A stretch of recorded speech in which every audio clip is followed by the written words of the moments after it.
Trey, low dribble into the lane. Hit all the bacon on that one. Woo! Derek getting filthy.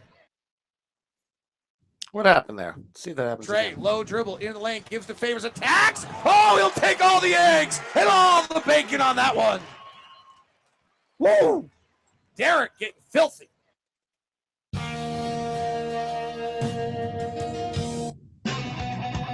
It is tip-off coming to you from Portland, Oregon, with these beautiful pieces of art next to me. We'll break down the NBA 5. We'll look at Portland's 2 sets that are unguardable. And we'll talk Gordon Hayward. It's all coming up on tip-off. How are you? Welcome to my beautiful hotel room in Portland, Oregon. There it is. There's my one piece of art for you today. And I'm here, hanging out. Hope you're well. Thank you very much for tuning in to Tip Off. I'm to you live from Portland this early morning. You can listen anytime you want, though. That's the beautiful of the podcast. Million Americans listen to podcasts in the month of January. Tell a friend or 3 about this one if they're an NBA fan. Know how we do this and that they can be a part of it. We'd love to have them tuned in and partaking. We do the NBA 5 first thing every morning. That's the first 5 minutes of the podcast if I don't tell some stupid story, which is about the NBA. And then we dig deep into the Utah Jazz. Today our Jazz is going to be, we're going to look at 2 offensive sets of the Portland Trailblazers and how you defend them, they do in them, and then we're going to talk a little bit about Gordon Hayward. So that's the plan for the show. You can follow us on Facebook. I'm David Locke on Facebook, or Locked On Sports. We're on Twitter at Locked On Sports as well, and then you can also follow us too. You're more than along the way community, which we really like and appreciate all the work everybody puts into it. It does sound like we might be having some weird audio. It's not too bad. I'm clicking in and out of my ears. So I'm hoping it's not causing you any problems. Let's get this baby rolling. If you're wondering from a Seahawks fan's perspective, it's no better today than it was before, if you're wondering. Also, remember, you can ask questions as well. Philip Malone was going to post on the Locked On Sports Google Plus community how to ask questions. And if he gets a chance to do that, that would be great. So everybody can know how to do that. I guess that's difficult for some people. I've never had to do it. So there's that. All right, let's hit the NBA 5. Interesting piece this morning. Zach Lowe already has it up and out about the kind of emergence of the LA Clippers and how they're developing and how nothing really makes sense. The one thing that I think makes sense about the Clippers to Zach's piece is and these are kind of my 2 hot buttons. I think there is a larger value in this league to the big guy that shoots 70%, that dunks the ball, 5 times out of 8 in a game and only uses 8 possessions, and that we kind of we discount a little bit. I think that player has a higher value. And then the other thing is, I think there's a higher value, even if they're not that high a percentage, for the fact that the Clippers have Matt Barnes and JJ Redick bombing threes. I think that there's something. The undervalued piece in this league right now is these guys. Barnes takes 4 a game, and Jamal's taking 6 a game, and JJ's taking 5 a game. And, Jamal's only at 34%. I still think it's a good shot. Crawford's only shooting 39%. I know, but that's still over a point of possession, and that's a possession above the league average. That's my threshold moment when I evaluate NBA possessions. If you can be above the league average on almost every possession, then you'll have some other possession guys that on your team that are well above league average, and you'll be fine. That actually gets into an interesting one tonight. Chris Aldridge, and we'll talk about it of how do you guard him, because the 3-point shot to me seems to be much more of a weapon that you should be fearful of necessarily than the Aldridge mid-range jumper, because of kind of this points per shot concept. But it's almost as though Portland lures you into stopping what seemingly is their number one option, when I think you might want to have them have their number one option. The Clippers, by the way, did lose last night. So, I mean, this West is so because Portland, they're 5th, and Portland has the ability to hold the 4th spot because of the silly divisions this year. So Portland's going to be in good shape in that way because I don't think there's anyone to catch them. Last night, New Orleans beat Atlanta. New Orleans has won 7 of 10, 2 in a row. All of a sudden, New Orleans is only a game behind Phoenix. They're 2 up on Oklahoma City, and Oklahoma City's route to the playoffs is getting more and more difficult by the day because all of a sudden they got to jump 2 people. And New Orleans Pelicans are playing well. And they should be. They're good. They have Anthony Davis. They should be winning. But they're suddenly out of Aaron Gordon. They're getting Tyreek, I think, has been good all year. I actually think the Tyreek Evans low pick and roll with Anthony Davis with Ryan Anderson spaced is one of the toughest plays you can find. But I think what happened is they got a soft schedule and they suddenly started to believe in themselves a little bit. And they now play tomorrow and the 6th against the Thunder, back-to-back games. And those are huge there, and play them as well. But these are this is going to be really interesting. They played the Lakers and the Timberwolves back-to-back. They got Dallas at home and then Philadelphia. So they suddenly had won 4 in a row. They lost a bad loss at home to Denver and have turned around and beat the Clippers and the Hawks. Anthony Davis may not have played in that Denver game, and they have obviously been hurt by injuries. But I wonder whether or not New Orleans suddenly has kind of believed in themselves. The only thing on New Orleans is if you look at them, their recent losses are so bad. Boston, Philadelphia, New York, Denver. Like, you can't make the playoffs and lose those games. So I'm still Monty Williams' team, but I will tell you, they look a little bit better.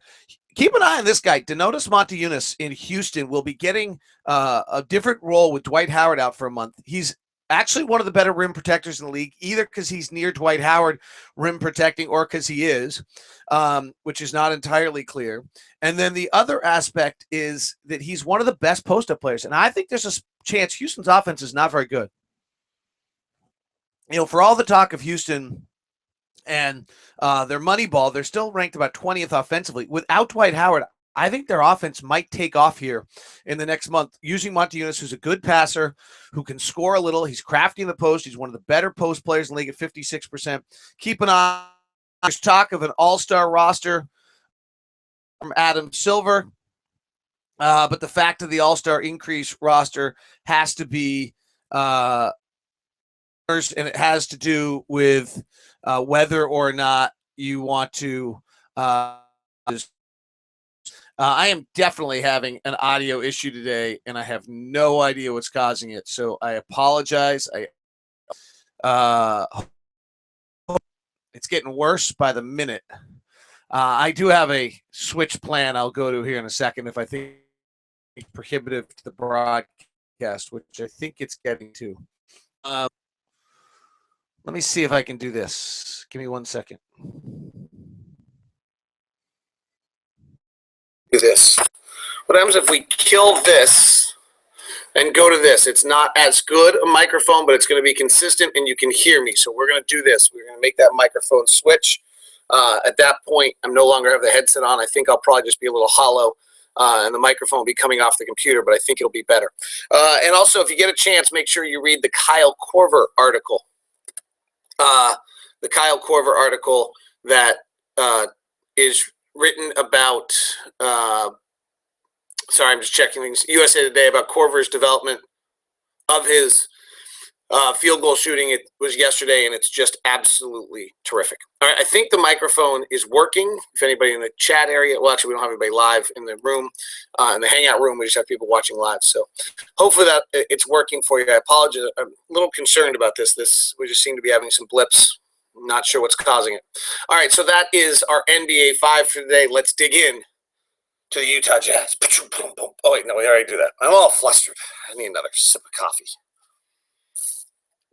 All right, I want to walk you through two of the play-by-play sets that you'll see if you watch the game tonight with the Atlanta Hawks and the Portland Trailblazers. Excuse me, from the Atlanta Hawks Portland Trailblazer game. It's weird. Suddenly take the headphones off and I can't hear myself and it screws me up. So let's walk through. I want to show you two plays. They both involve LaMarcus Aldridge. They both involve pick and roll, just really a lot of what these guys run. a huge amount of the time, and they're both very difficult to guard. We're going to use the player movement for you to be able to see it. All right, looks like you guys are getting this. Cool. This is actually Atlanta on the opening play here. So we let it, this is Millsap driving, and now, is this suddenly not working? Or did I just hit pause accidentally? Wait a sec. This worked earlier when I prepped it. And if you look up top, it says Aldridge jump shot to Blake during Blazers. Wait, why would you stop working now? Why would you do that? Why would you do that to me? This site is so bad. All right, give me a second. We're going to go watch it a different way. Why does the NBA site is so terribly quirky? Or, I mean, literally prepped that before the game, pulled up before the show, pulled up the two games, the plays I wanted to show you. Both of them worked fine. Had it all set up, and now all of a sudden it gives me the wrong play. Boy, that site is quirky. All right, this one is just slow, as you guys know, as we've used it a lot before. But now we're going to do it with video instead of. I like the X's better. I like the circles better because it gives you a different perspective. But we're not able to, since they are simply. So let's go to the video of, and I'll have to make sure the video comes up. LaMarcus Aldridge, 19-foot jump shot, 33 seconds left in the quarter.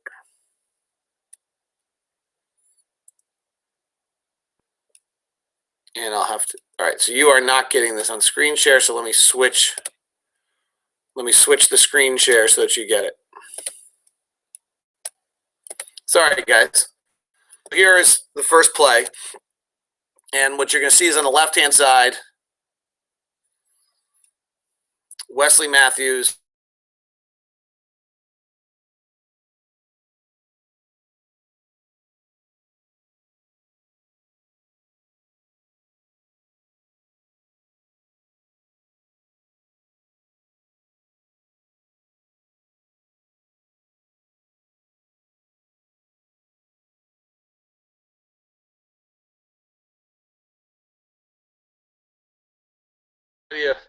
Now I've joined my own Hangout. So let me see if I can screen share still as me and see what's going on. Apologize for this. All right, so here's the play. It's in the little box instead of the big box. Can I make it bigger? Yes. All right, now it should be in your big box. So I'm not sure this always works when I do this. Now I'm nervous about that, so I'm going to get out of this. All right, so it's in the little box. You're going to see Wesley Matthews sets a pick for the play starts. We'll back it up with Wesley Matthews setting a pick down, a subtle down screen over here on the left.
Well, I still have 23 viewers, So it sounds like maybe this disaster is still working to some extent. I keep losing it on my end due to maybe it's the internet here at the hotel.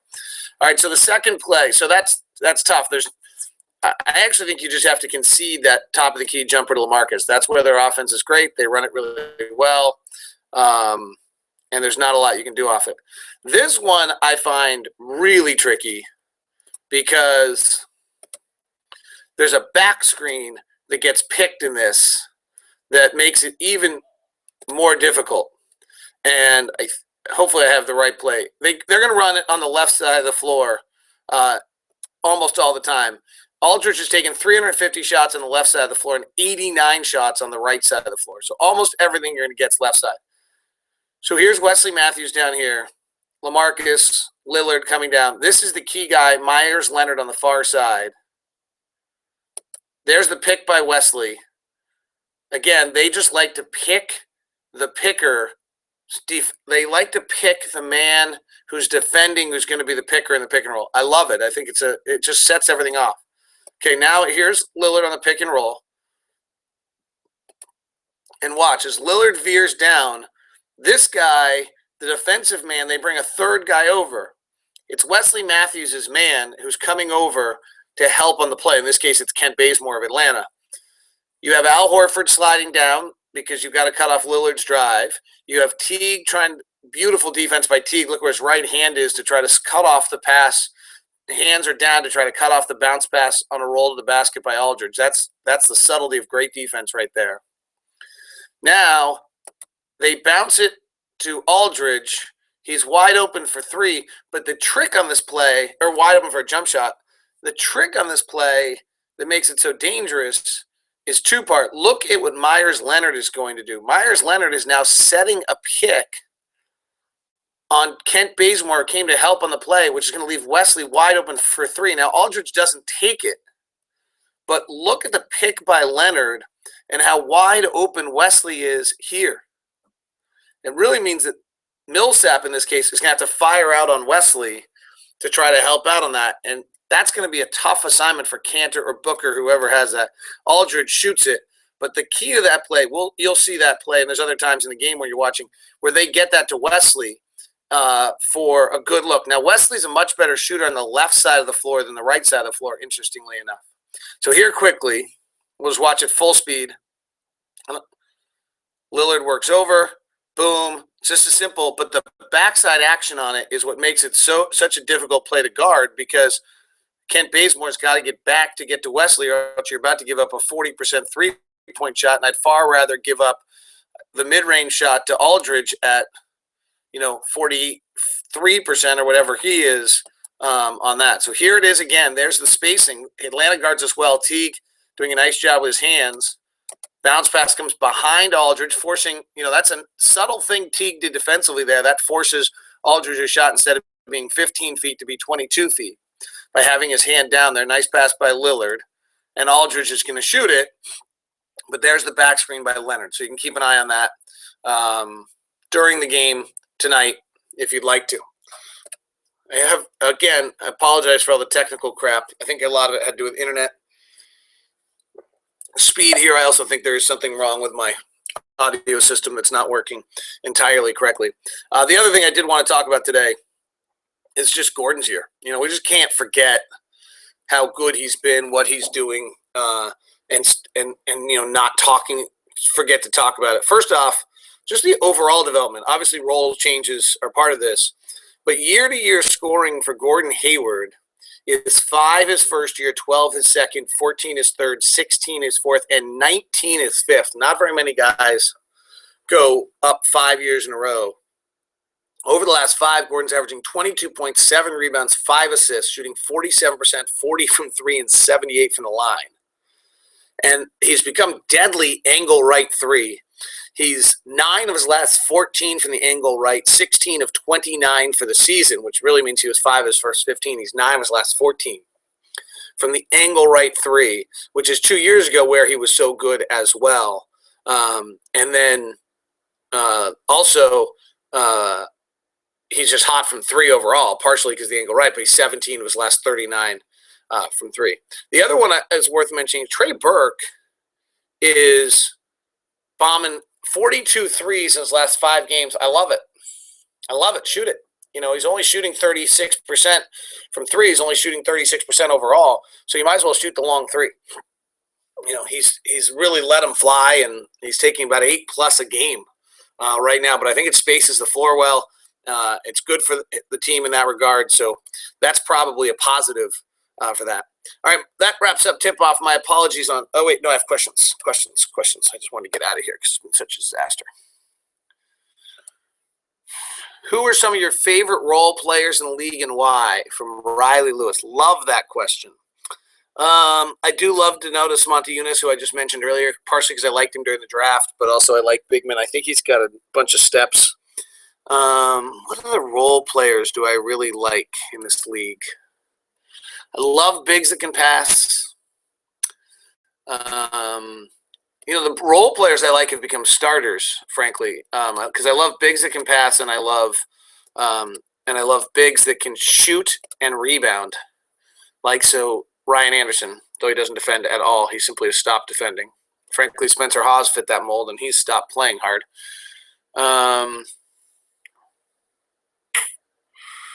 I think guys that just understand their role. Costa Koufos in Memphis is fabulous to that team. I think I love role players that do exactly what they do, who do what they're supposed to do in the rightful order of the basketball universe, not necessarily role players who I think are going to become a star, right? Like, I don't think if you go sign Costa for a bunch of money, I don't think he's got another step to him necessarily. The team needs him to play the game. I don't think there's enough of those guys. Nick Collison, Oklahoma City, is one of my favorite for that regard. He just plays the game exactly as it's supposed to be played and does. I think Randy Foye actually is kind of turned. He's not shooting well this year, but he turned like he just shoots the three and defends a little bit and a little bit on the defense, not a lot. And I think that, to some extent, when you have these players who know exactly what they're supposed to do and how they're supposed to play, I think it's really valuable. Foy's down to 30% shooting for the year and 30% from three. I mean, his legs may be gone.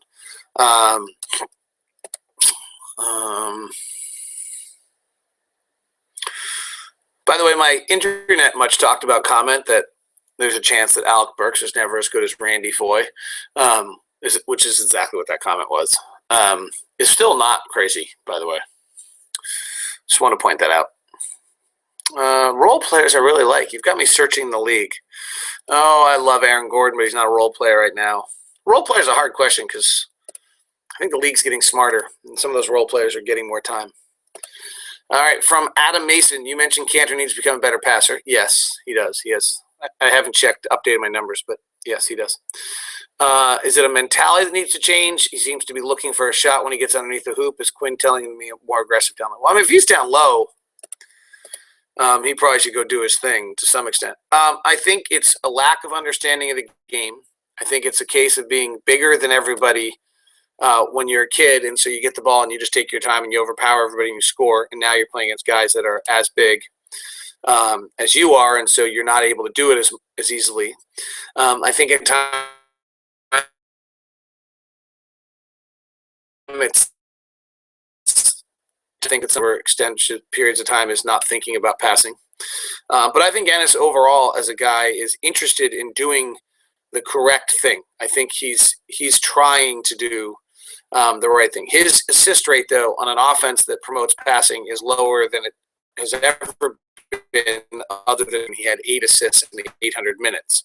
But he only has 20 assists for the entire season in the last 1,200 minutes, and it's gotten worse. For the month of January, Ennis played somewhere around 300 minutes for the month of January, and I think had 3 assists, maybe 4. Like, that's crazy. Let me get the exact number. I don't want to be wrong on that. He had 3 assists in 304 minutes. That's not all right. That's just not all right. All right, that is tip-off today on that beautiful note. He did, by the way, bring it back around a little bit. Should we give Ennis a positive note since I like Ennis? let's give Ennis a positive note of his recent play. He's pieced together some pretty good games recently. At least points and rebounds. He averaged about 8 rebounds a game in the month of January. He over the last 5 games, he's averaging 16 points and 9 rebounds, shooting 50%.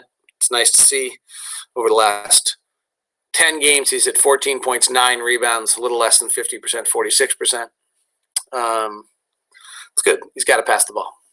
That is tip-off. Hopefully I'll figure out what's going on with the system. Talk to you later.